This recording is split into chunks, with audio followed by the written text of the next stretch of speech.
Hi, welcome to our channel of IGNOU audiobooks. Indira Gandhi National Open University, School of Education, SOE, Master's Degree Programs, Master of Arts, Distance Education, MDE, First Year, Second Year. MDE-419 Staff Training and Development in Distance Education. Block-1 Growth and Development. Unit 1, Amorphous Beginning. 1.0 Introduction. You are aware that distance education in its various forms has been in practice for many years now. But the idea of staff development or training in the area of distance education is of a recent origin. The earliest attempts in this area are associated with the beginning of the Open University, UK, during the early 1970s, and later at the Indira Gandhi National Open University, India, in 1987.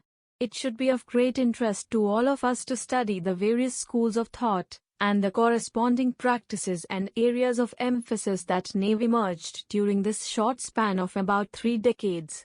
We should state, at the very outset, that our focus is on the advanced levels of training for distance educators, i.e., any training in this area available for lower levels has not been considered for our discussion here.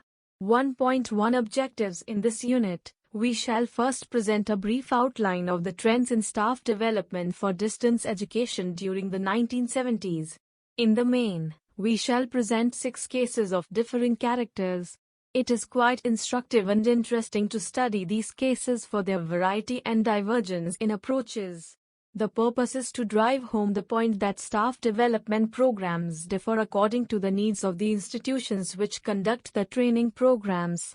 At the end of this unit, you will be able to list and comment on the main features of the course team approach at the Open University, UK, the training of educational technologists at the Jordan Hill College of Education, UK, special staff training courses, meant for developing countries, at the International Extension College and the University of London, UK, the Common Training Program for Educators at the University of Surrey, UK, and the course in distance education given by the Central Institute of English and Foreign Languages, India.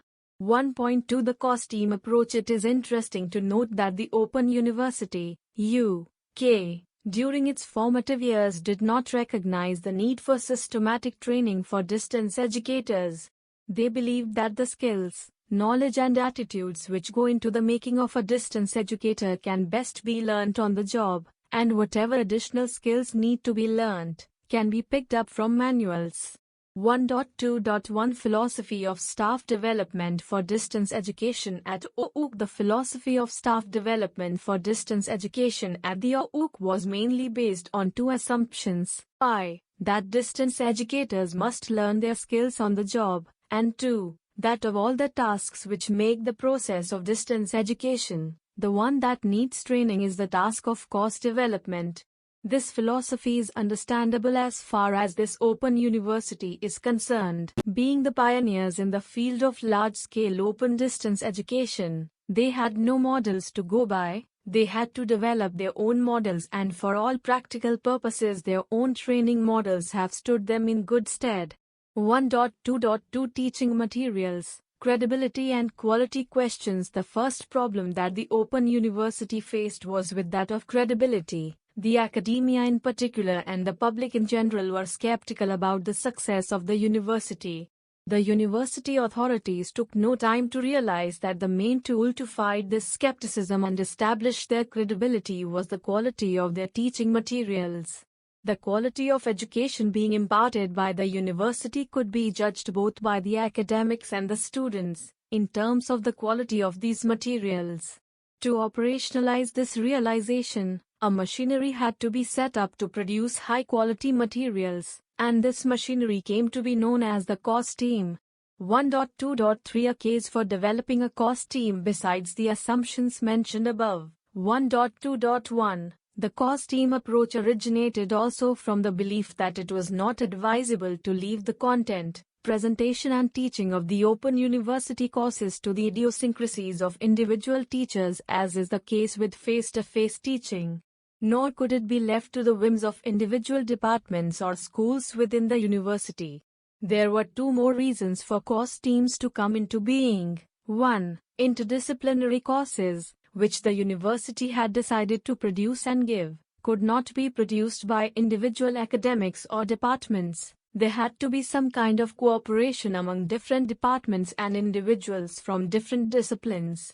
2. If the multimedia approach was to be a success, the media experts had to cooperate and work with the academics. A course produced by this method, claims Lord Perry, 1976, will inevitably tend to be superior in quality to any course produced by an individual. This method has been adopted, with various degrees of modification, by open universities in many countries: Canada, Australia, Asia, and South America. Lord Perry, 1976, rightly claims that the concept of the course team is the single most important contribution of the Open University to teaching practice.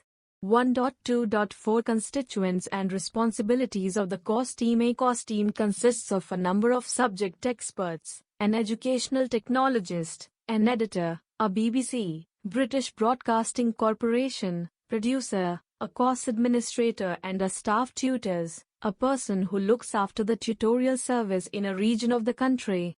One of the academics, i.e., the subject specialist, is chosen by the team as chairperson of the course team. He or she conducts all the meetings of the course team. It is the academics in the team who have the joint responsibility for planning and developing the course. The non-academic members of the team work in collaboration with the academics but remain answerable to their parent departments. For example, the BBC producer, who functions as a member of the course team, is ultimately answerable to the BBC. Besides the members of the course team, there are many more experts and skilled personnel whose contributions are vital to the production of high-quality materials. These are graphic experts, project control staff, librarians, etc. It should be clear that the OUC regards the course team as the training ground for distance educators. Working as a member of the team is considered actual training. We need to know more about this training ground and the training. Point 1.2.5 Course team operations. All the course teams do not work the same way. In certain cases, the draft units are prepared by individuals and later are discussed by the whole team.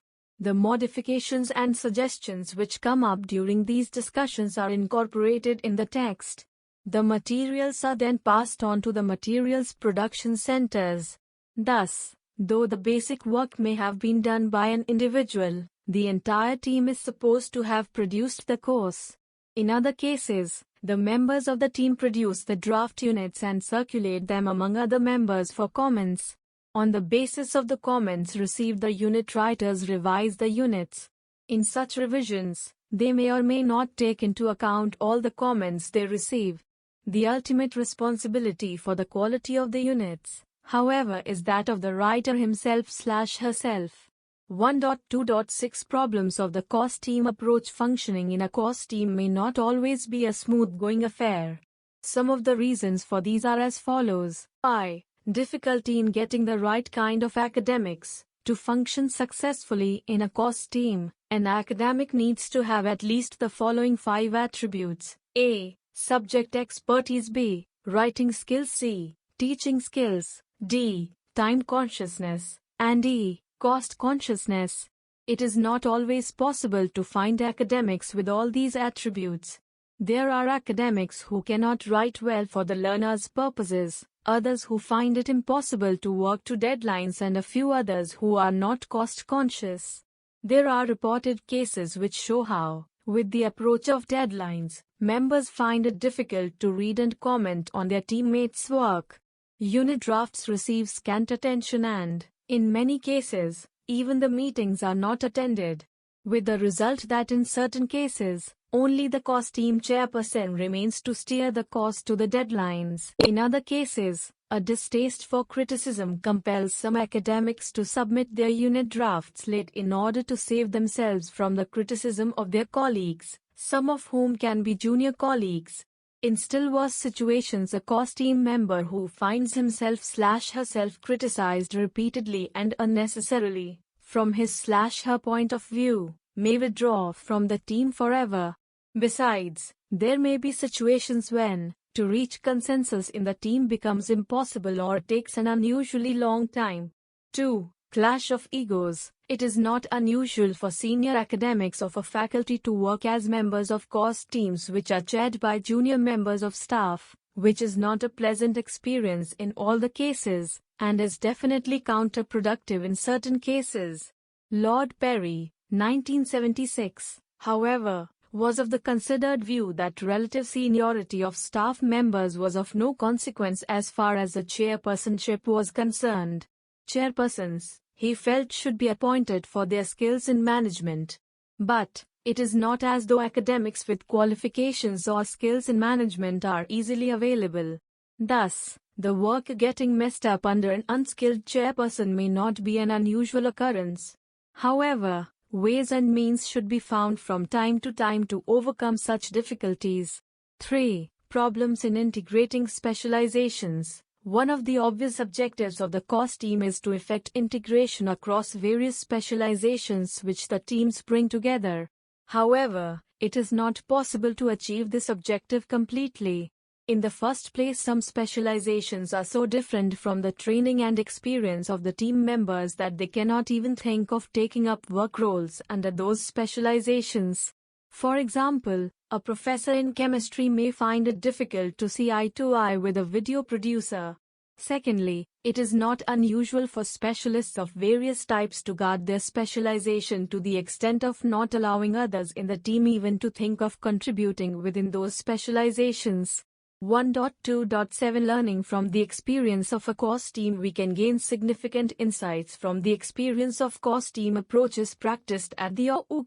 Some of them are given below. 1. Excellent materials. Despite what we have described and discussed above, the SOE has produced teaching/learning materials which are acclaimed all over the world. In spite of bitter experiences of some academics, attacks on their intellectual activity and integrity, their disgust and indifference, the material produced are worthy of the effort. After all, course teams need not be a bad experience only.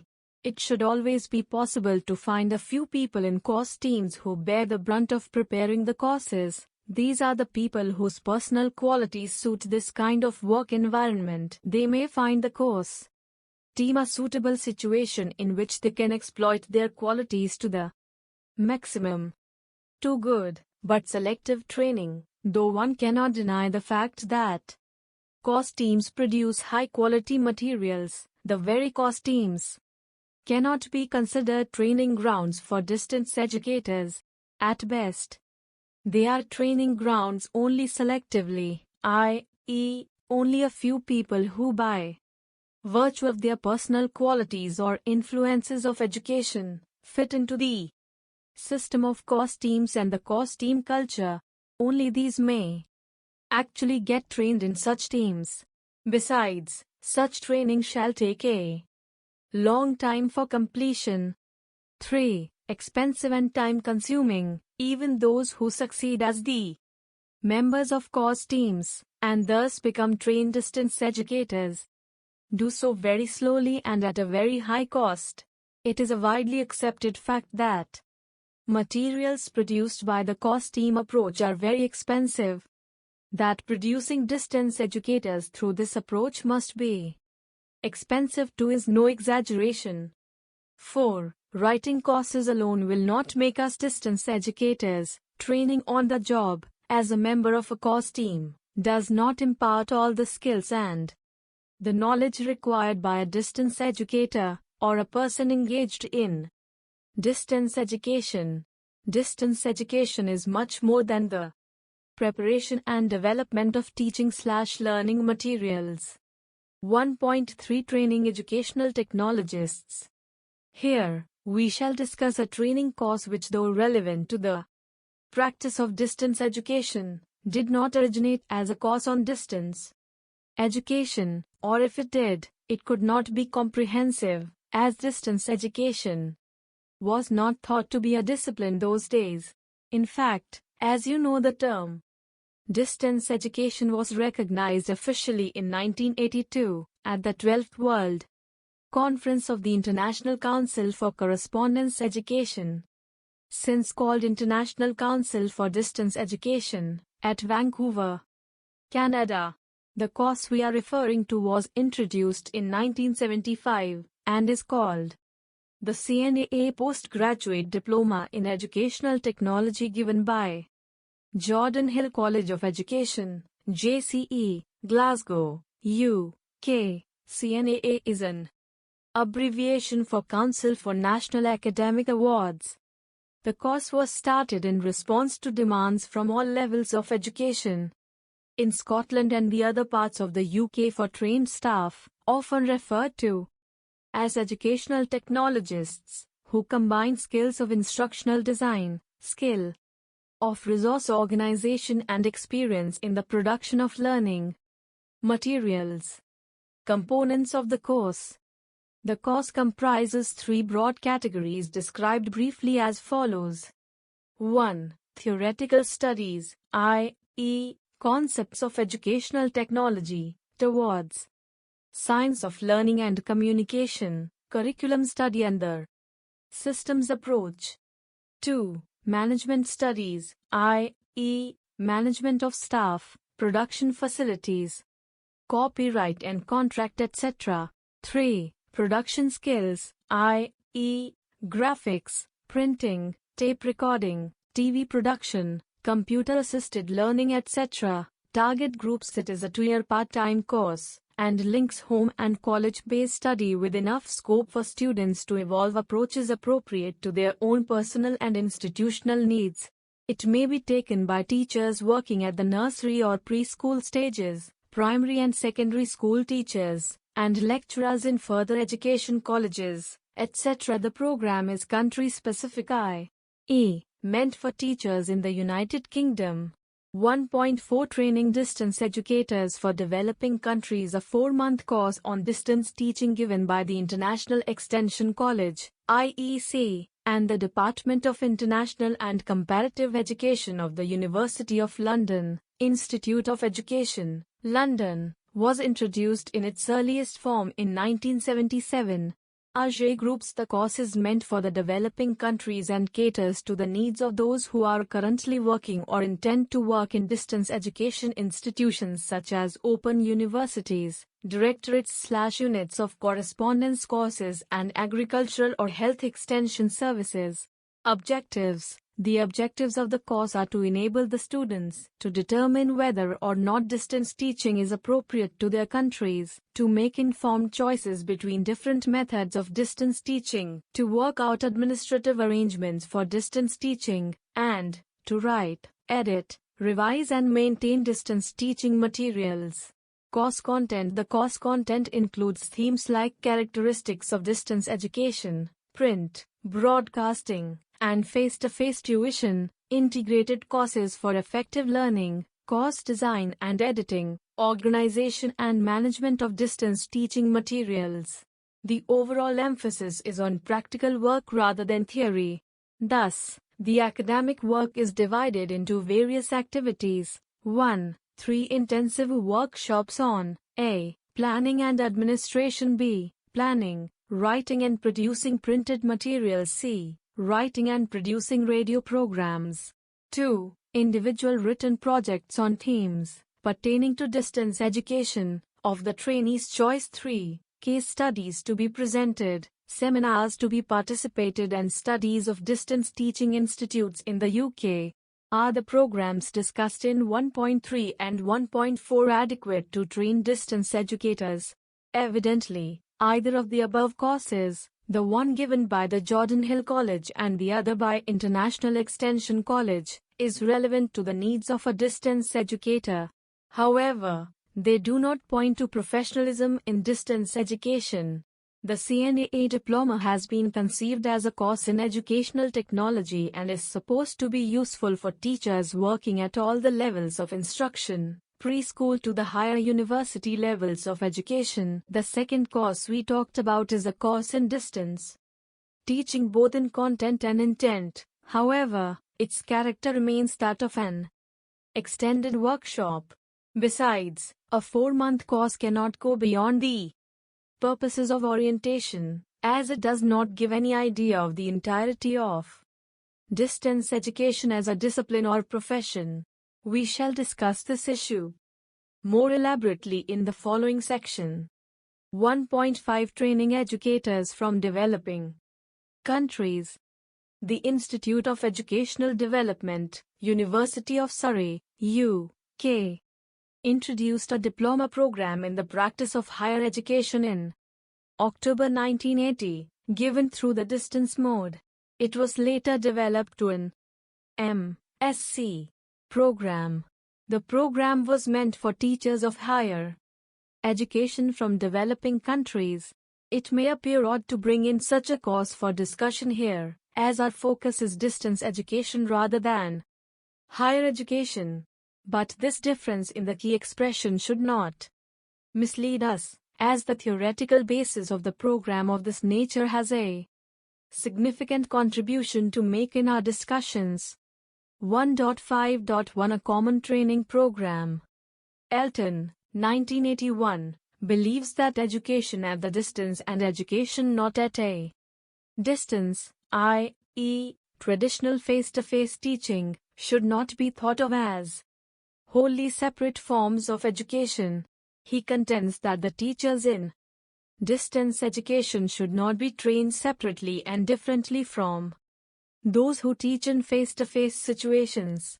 In other words, they should be trained together through the same course, as both teachers and students may be involved in both forms at the same time or in the same program. The following points need to be considered for furthering our discussion.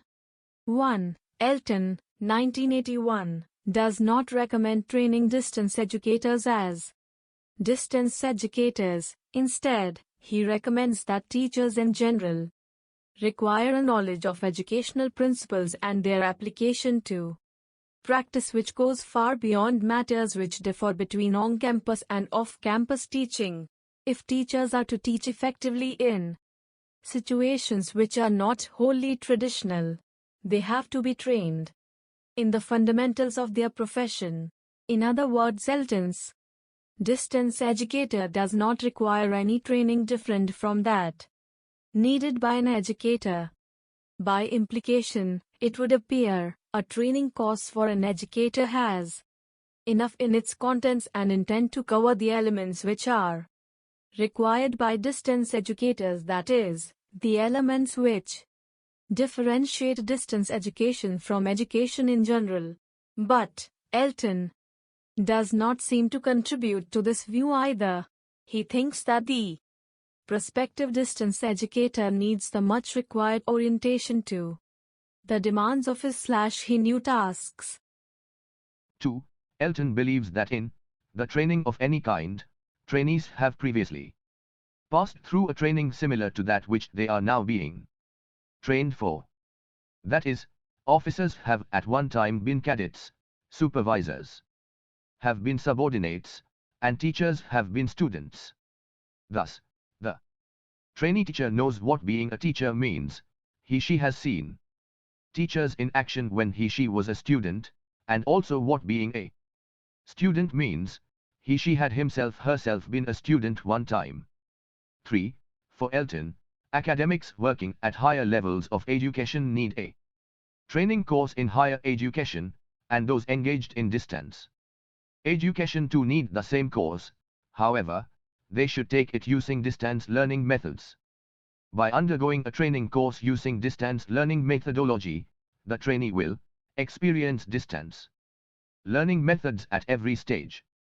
Elton emphasizes that the fundamentals of distance learning can be treated through a general treatment of individualized learning, and that its special features will emerge for the participants through their own experience. 1 May 2002 Common Training Program, Reflections. To begin with, we should admit that most distance teachers today have not been distance learners. And this situation is going to continue for quite some time to come. They may not have any idea about the experiences of distance learners. It is, however, possible that they get informed about such experiences through reading or any other means. Clearly, only a few have direct experience. And it is this direct experience of being a distance learner, Elton thinks, which the prospective distance teacher requires most. By getting this direct experience of distance learning, he/she will be like the cadet now under training to be an officer, or like an operator, now training to be a foreman. But the present situation we are talking about does not give the opportunity to all distance teachers to personally go through the experience of distance learners. To sum up, a prospective distance teacher must, in the main, experience distance learning, and while doing so, he/she also needs to learn about individualized learning to complete his/her training to function as a successful distance teacher. The courses on the practice of higher education given by Surrey University courses are open to practicing teachers, and the components which constitute these courses include modules on teaching and learning methods, course design, assessment, communication and media, administration and management, etc. It may be noted that these modules may justifiably be components of staff development program for distance education. But the course aims to increase the members' knowledge, awareness and skills in matters relating to teaching and learning in higher education. Thus, though we admit that the modules should be useful for distance educators, the course as a whole, as conceived by those who give it, is a staff development program for higher education, and so, it does not meet the special requirements of distance teachers. The implication is that we need a different training course for distance teaching. 1.6 Purposes of training distance educators, parameters. In this section, we shall talk about the views of Malcolm, 1981, who worked in the Division of External Studies, Riverina College at the time he presented these views, and not about any particular case available at the college. We are introducing these views mainly to acquaint you with a line of thinking from Australia, which is different from the one advanced by the Open University, UK. Both the lines of thinking, going on in two different parts of the world, some time ago, were influential in designing the staff development programs for distance education. Malcolm thinks that in the context of distance teaching, staff development is required to improve the quality of instructional materials used in distance teaching. He suggests that a staff development program can be proposed only after the following are considered carefully. 1. Structural and instructural parameters of designing distance teaching materials, and 2. The stages of concern of the faculty members. We shall elaborate these factors here. 1st June 2001 Structural parameters. Structural parameters which influence the effectiveness of distance teaching, as listed by Malcolm, are times course function, what are the aims and objectives of the course? Times available modes of instruction, what are the media available to be put to use to present the course? Times subject characteristics, what pedagogic structure will suit the subject concerned. For example, it may not be useful to present courses in mathematics the same way as courses in literature. Times subject location, what is the sequential position of the subject part thereof in the whole course? Times teacher characteristics, lecturers differ in their attitudes, experience, etc. And this affects the structures of the course materials. Times student characteristics, age, educational level, degree of involvement, etc. Times professional assistance, layout, graphics, copyright, test design, etc. make significant contribution to the effectiveness of the course materials. It may be noted that all these factors, by themselves, are not the components of course design. Lying outside the design itself, however, they exercise great influence in making the materials effective. 1st June 2002 Instructional Parameters. The instructional parameters which influence the effectiveness of the materials are: times motivation, students' interest has to be assured and maintained by means of the subject matter, design, packaging, etc. Goal definition indicates what knowledge and competencies the learner is to demonstrate after he has gone through the course. Times cognitive structuring, the presentation of materials should have logical and psychological relations between the subject components. Times signposting, layout, access devices, activities, etc.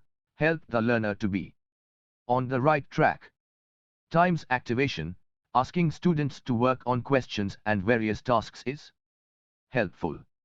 Times feedback, from the tutor to the student and vice versa, help build didactic conversation successfully.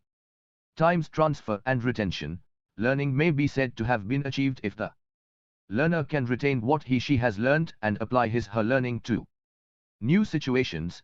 To achieve this objective, adequate number of exercises of differing types should form of the materials. Times assessment and evaluation, the effectiveness of the materials should be evaluated by various means. 1st June 2003 Effectiveness of the parameters, when and how. Basic to this view is Meilcham's belief that workshops, verbal instructions, administrative admonitions, etc., cannot improve the design of course materials. Improvements of the kind we are talking about are possible only through improving the individuals, their aptitudes and their experiences. If the developmental stages of the individuals do not match with the orientation training, the program may not succeed in achieving its goals. It is therefore advisable to identify what the level of concern of a particular faculty member is, and then arrange a training program for him/her accordingly. Identifying the levels of concern of the staff. Broadly, the following 3 levels of concern are possible. They may be understood in terms of statements given against each. 1. Impact concerns, I know certain things which will be more effective. Let me try use them, I would like to see how effective my design is, etc. 2. Task concerns, I have no means to implement my ideas. 3. Self concerns, I am not interested in any changes. I do not know that changes are expected. It is true that academics will hardly ever have concerns at only one level. It is also likely, however, that one level dominates over others at a given point of time. Designing the program according to staff needs. The problem of staff development, as seen by Meilcham, 1981, is to find a way of matching the need for transmitting essential elements of instructional design with the concerns of faculty members.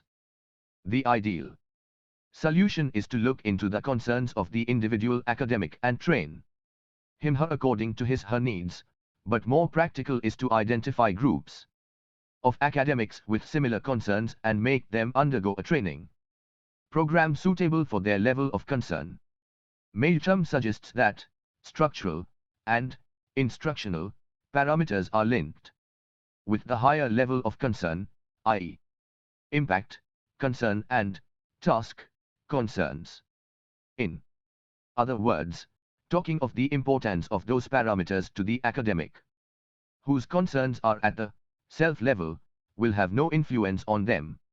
What the academics at the self level of concerns need is awareness, or which they need to be approached through informal meetings and be sensitized for what they need to do. 1st June 2004 Stages of Staff Development. As a general scheme for staff development, the overall operation may have the following stages. 1. Defining the innovation for which the staff is to be trained. 2.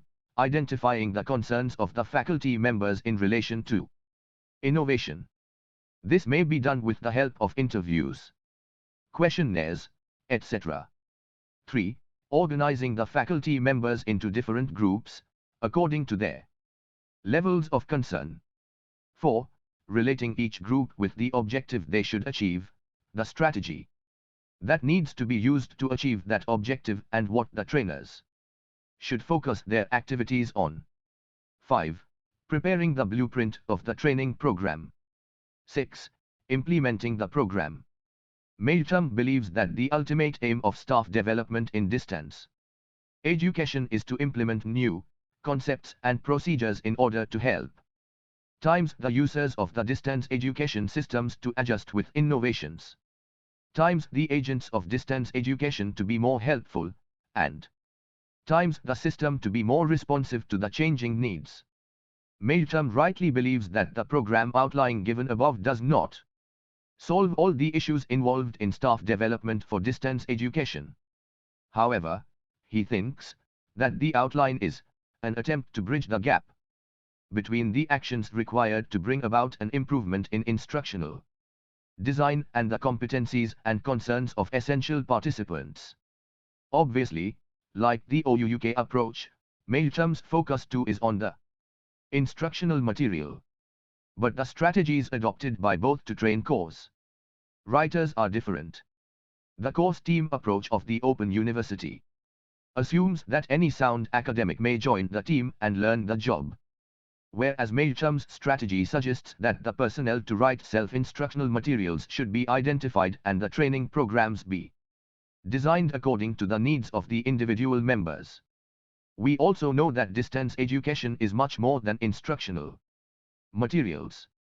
Besides, right now we are not aware of any training program that follows the above line of thought propounded by Meilcham, except the workshop orientation programs which are designed and implemented for specific groups of the staff, a workshop for audio and video script writers, an orientation program for prospective counselors, a workshop for course editors, etc.